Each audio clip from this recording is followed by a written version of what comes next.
साकार को मानते हैं तो साकार को भगवान मानेंगे। लेकिन वो जो कहता है मन मना भव, मेरे मन में समा जा, प्यार से समा जा। क्या प्यार से समा जा तो बहुत अच्छा। क्या और प्यार की भाषा नहीं जानता तो धर्मराज को सौंप दूंगा और मानना पड़ेगा क्या कि आत्मा भी निराकार होती है, शरीर साकार होता है। निराकार आत्मा बिना शरीर के कुछ भी नहीं कर सकती। क्या निराकार आत्मा बिना साकार शरीर के कुछ भी, ऐसे ही वो निराकार आत्माओं का बाप, वो निराकार तो है लेकिन वो निराकार ये सूरज, ये चांद, ये सितारे, इस नई दुनिया में जो सूरज चांद सितारे सतो प्रधान बनते हैं, सुखदाई बनते हैं, ये कैसे सुखदाई बनाता है? तो मुसलमान क्या कहते हैं? मुसलमानों से पूछो तो वो कहेंगे अल्लाह मियां ने जमीन बनाई, अल्लाह मियां ने आफताब बनाया, सूरज बनाया, अल्लाह मियां ने समंदर बनाया, अल्लाह मियां ने चांद सितारे बनाए, अल्लाह मियां ने ये फरमाया। अरे फरमान देना, फरमाना मुख के बगैर होगा क्या? है? तुम्हारा अल्लाह मियां फरमाता है तो क्या ऊपर से आवाज आती है? है? आती है तुम्हारे कान में? तुम भले चिल्लाते रहते हो, हाँ तुम चिल्लाते हो, वो बात ठीक है, लेकिन तुम अंधश्रद्धा से चिल्लाते हो। क्यों? क्योंकि तुम्हारी आवाज उसके पास नहीं पहुंचती, उसको कान है ही नहीं। तो बताया कि सारी दुनिया को अंत में समझना पड़ेगा क्या कि वो हेवनली गॉड फादर इस सृष्टि पर आकर के हेल को, नरक को स्वर्ग बनाता है, हेवन बनाता है, आता है तब बनाता है, और इस मनुष्य सृष्टि के आदम में, एडम में आकर बनाता है, जो आदि पुरुष था उसमें आके बनाता है।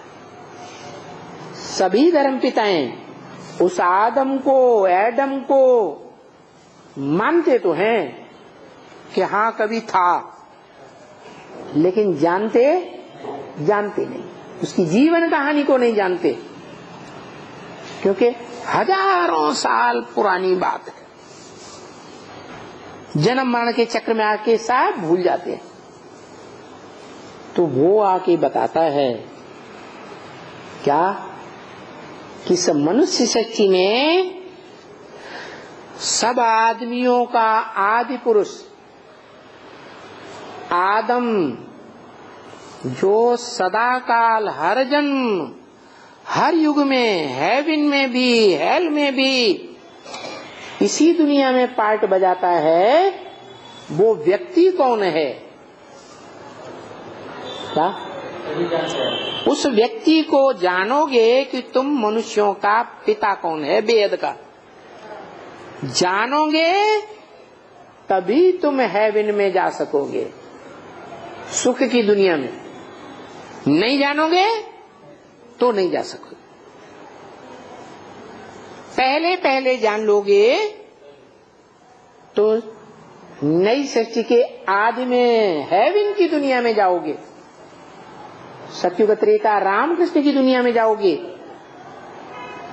नहीं जानोगे, अपने अहंकार में रहोगे तो बाद में जानोगे,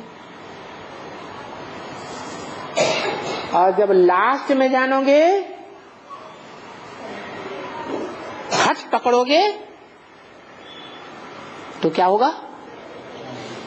है हाँ, फिर तुम्हें जबरियन मानना पड़ेगा। धर्मराज की सजाएं खा खा करके तुम्हारा देहभान छूटेगा, देह का अहंकार छूटेगा, और वो तुमको भी जन्नत में पहुंचाएगा। सदा काल की जन्नत में जाना हो लंबे समय तक तो जल्दी पहचानो, और लास्ट में पहचानना है तो लास्ट में जन्नत तो मिलेगी, क्योंकि वो आया है सबको मुक्ति, जीवन मुक्ति देना, सबको लिबरेट करने के लिए। क्या? सबको मुक्ति, जीवन मुक्ति देगा, लेकिन कोई अल्पकाल की जीवन मुक्ति लेंगे, कोई लंबे समय की जीवन मुक्ति लेंगे। लेकिन वो स्वयं नहीं देता। क्या? वो निराकार स्वयं नहीं देता, क्योंकि देने के लिए उसके पास कुछ है ही नहीं। देने के लिए वो निराकार है, उसके पास निराकारी ज्ञान है, और निराकारी ज्ञान शरीर के द्वारा ही धारण किया जा सकता है। क्या? जो भारत के लोग समझ बैठे हैं कि वो जानवरों में आता है भगवान, जानवरों का अवतार लेता है कच्छमच्छ, वो भी बात नहीं है। हाँ, ये जरूर है कि जानवर जैसे, जानवर से भी बदतर मनुष्यों में आता है। क्या? जानवर से भी बदतर स्वभाव संस्कार हो जाते हैं, उनमें आता है, और आकर के उनको स्वर्ग में भेजने लायक बना देता है। तो बताया कि वो जिसमें आता है उसको माता बनाता है। क्या? नई दुनिया का परिवार बनाना है ना, इसलिए नई दुनिया का परिवार रचने के लिए जिसमें भी पहले पहले प्रवेश करता है उसको माता बनाता है। वो हो गया परम ब्रह्म। क्या हो गया? परम ब्रह्म। माताओं में परे ते परे रहने वाली माता। परंतु बताया, ये तो ठीक बात है, पुरुष तन में भी आऊंगा तो उसका नाम ब्रह्मा रखूंगा। लेकिन बताया जैसे दादा लेखराज ब्रह्मा है, पुरुष तन है, बच्चों को कैसे संभालेगा? बच्चे बच्चियों को संभालने के लिए माता चाहिए या पुरुष चाहिए? माता चाहिए।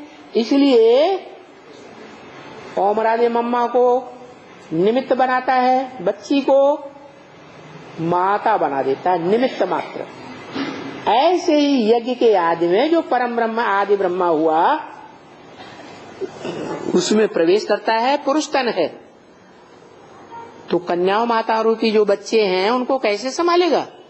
इसलिए उनकी संभाल के लिए जो माताएं हैं ना, दो, और दोनों मिलकर के एक होके रहती थी, हैं? दोनों माताएं, एक बुद्धिवादी और एक भावनावादी, दोनों माताएं जो मिलकर एक रहती थी, उनकी बच्ची पैदा होती है पहले पहले। कैसी आत्माओं में बच्ची? रुद्रमाला में बच्ची। कैसी बच्ची?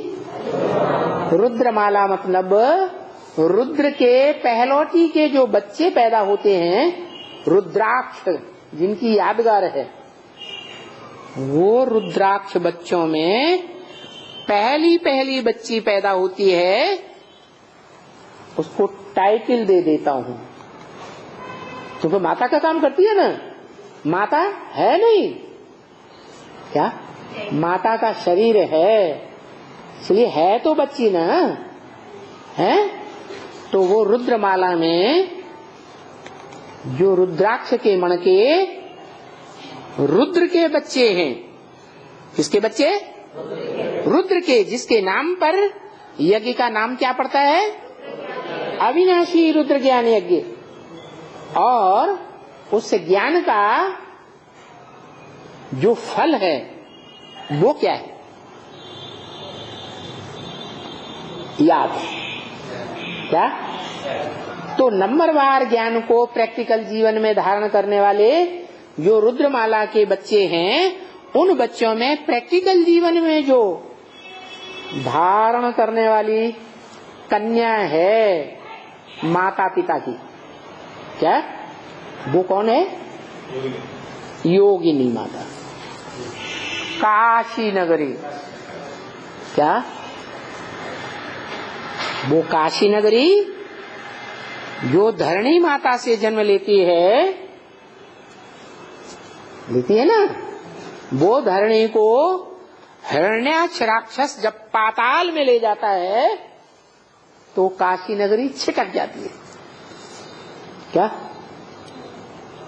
काशी नगरी छिटक जाती है, धरणी के साथ पाताल में नहीं जाती, गड्ढे में नहीं जाती, पतित नहीं बनती। क्या? पतित नहीं बनती, वो छिटक जाती है काशी नगरी। तो प्रैक्टिकल बातें हैं। अगला जन्म लेकर के वही माताएं यज्ञ के आदि वाली जब अगले प्रैक्टिकल ज्ञान जीवन में धारण करती हैं, तो ज्ञान यज्ञ में छोटी माँ और बड़ी माँ के रूप से विख्यात होती है। जगदम्बा और लक्ष्मी माँ, क्या? काली और गौरी।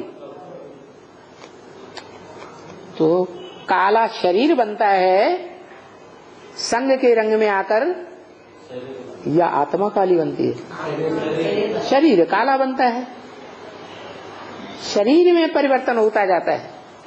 जैसे कोई ज्यादा पाप कर्म करेगा इस जन्म में, बहुत हत्याएं करेगा, बहुत डकैतियां डालेगा, तो अगले जन्म में उसको अच्छा शरीर मिलेगा, सुखदायी स्वस्थ शरीर मिलेगा, या खराब शरीर मिलेगा?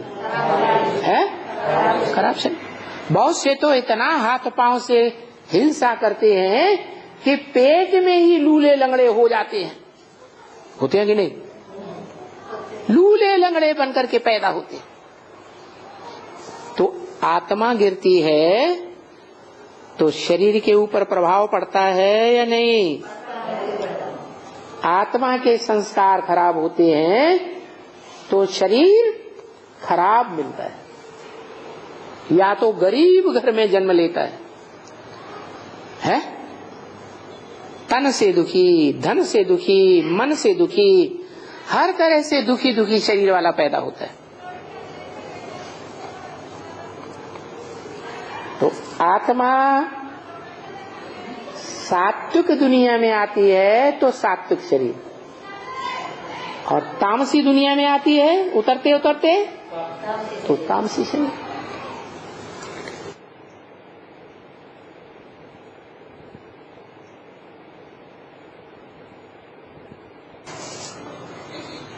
तो आत्मा को भी संग का रंग लगता है, लेकिन ज्यादा संग का रंग शरीर को लगता है कि आत्मा को लगता है? शरीर को लगता है। वो आत्मा क्या है? वो आत्मा। लेकिन इस सृष्टि पर तो आता है, लेकिन वो ऐसी आत्मा है जिसको संग का रंग नहीं लगता। वो जिसमें प्रवेश करता है उस शरीरधारी को संग का रंग लगता है।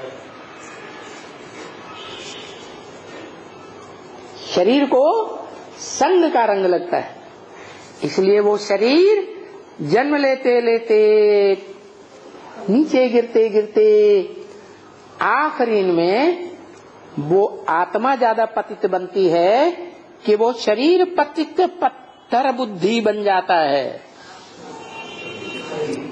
शरीर पत्थर बुद्धि बन जाता है। इतना पत्थर बुद्धि, इतना बड़ा पत्थर जो दुनिया में ग्रेनाइट पत्थर कहा जाता है। ऐसा पथरीली बुद्धि वाला, वो उसी तन में आकर कितना समझाता है, अमृत छोड़ बिख काहे को खावे, लेकिन वो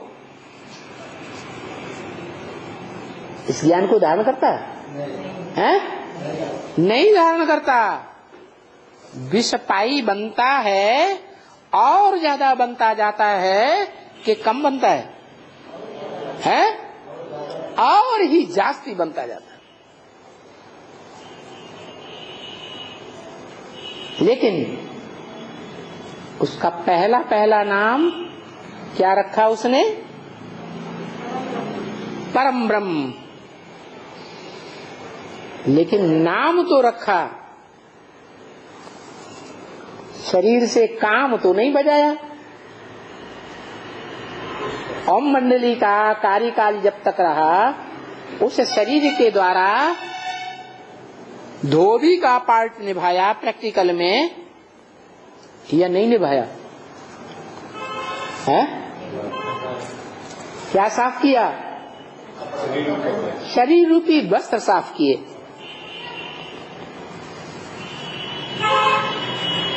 वो नहीं जानता था उस समय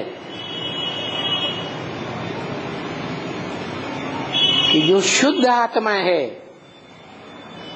जिसमें देह का भान अंश मात्र भी नहीं है, उसको संग का रंग नहीं लगता। लेकिन वो आत्माएं जिनको देह है और देह भान भी है, उनको संग का रंग भी लगता है। तो इस रहस्य को न जानने के कारण वो आत्मा आदि में भी क्या होती रही? विषपाई बनी रही, और अंत तक भी विषपाई का ही पार्ट बजाती है, विष पीना छोड़ती नहीं। इसलिए ब्रह्म वाक्य भी है, मुरली में इशारा दे दिया, याद है? नहीं याद है? सुनो, इशारा दिया है, बाप विदेशी बनकर आया हुआ है। क्या इशारा दिया? बाप विदेशी बनकर आया। स्वदेशी जो भारत देश है, उसका प्रतिनिधित्व करने वाली राम पुरुषोत्तम बन के नहीं आया हुआ है। क्या?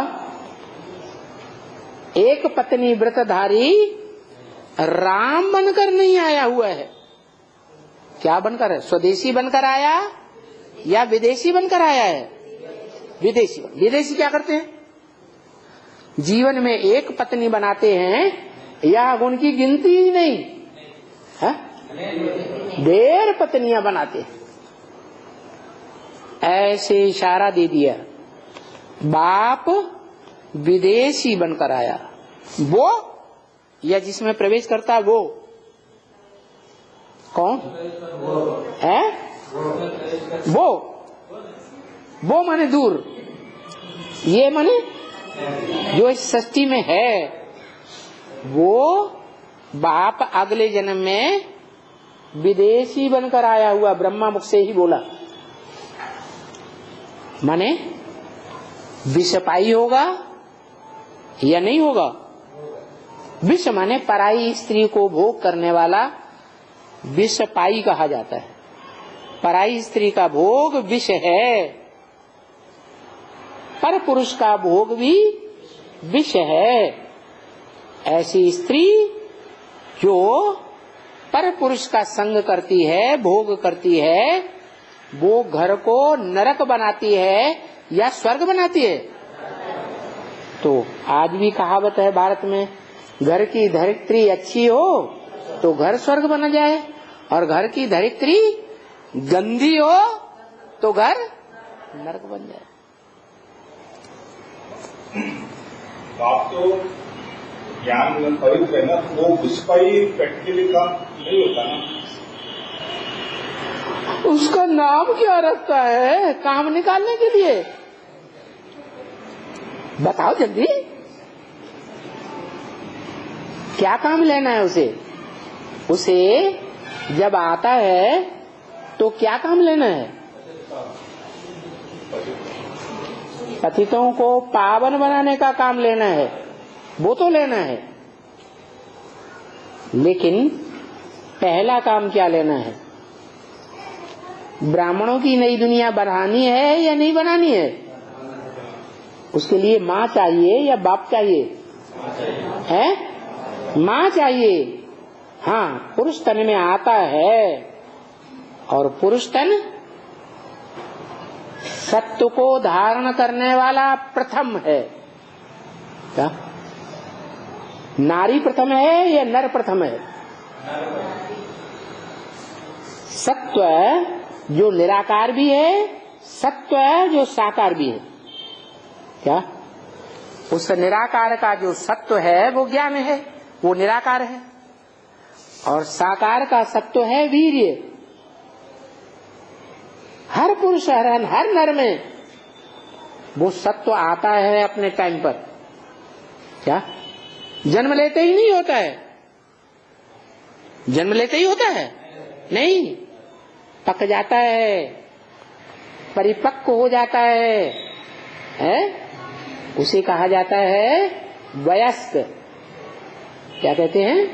बालिग, सगीर।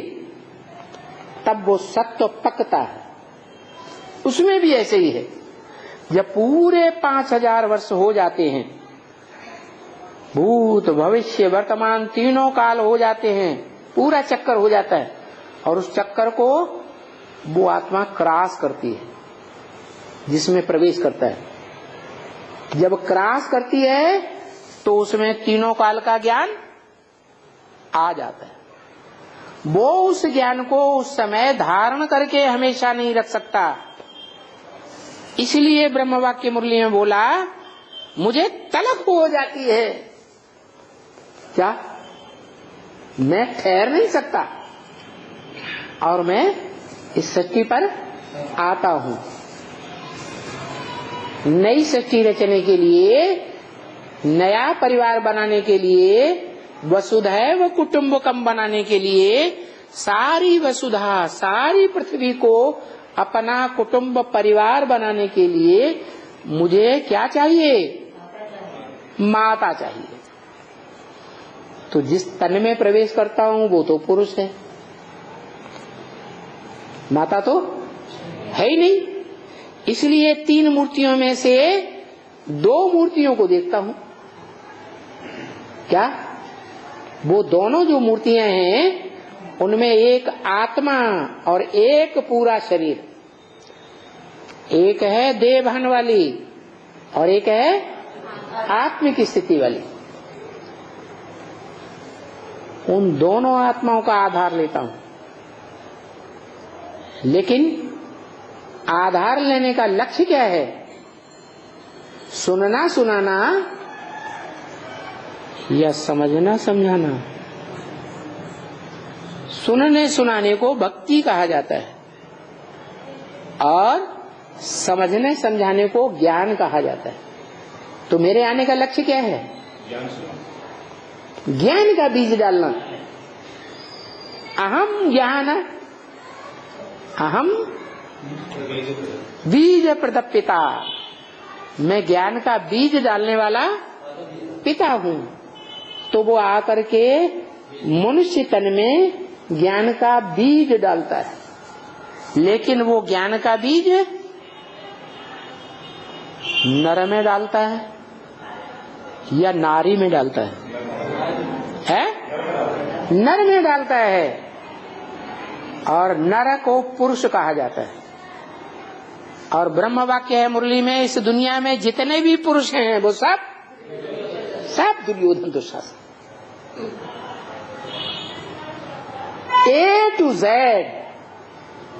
चाहे ब्रह्मा नामधारी दादा लेखराज हो, चाहे शंकर हो, चाहे कोई भी देवता इस पतित दुनिया का हो, पुरुषार्थी सब पुरुष, सब दुर्योधन दुशासन। उनके अंदर जब